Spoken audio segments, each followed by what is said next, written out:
We continue monitoring the Mississippi River tonight. 13 gauges from Dubuque to Burlington are now registering major flood levels. The National Weather Service of the Quad Cities says most of the snow up north is gone, but it will be some time before the Mississippi River near our hometowns stop rising.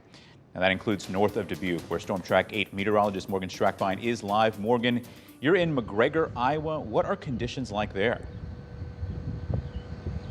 Yeah, hey John, right now we are in McGregor, Iowa. In fact, we are just along the river. We're actually right behind me.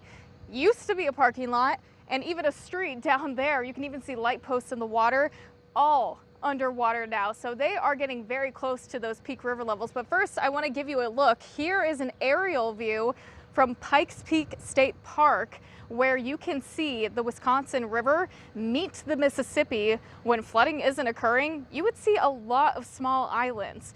As the rest of the snowmelt runs off and migrates south, here in McGregor, Iowa, the Mississippi River is expected to reach its crest or peak river levels in the next 24 hours. Right now, river levels are at 22.8 feet with the expected crest at 23.1 feet. Again, that'll be met by tomorrow. This area has seen the river, or this area has not seen the river this high since 2001. The crest should last through at least the weekend before we start to see that slow, emphasis on slow, but steady fall.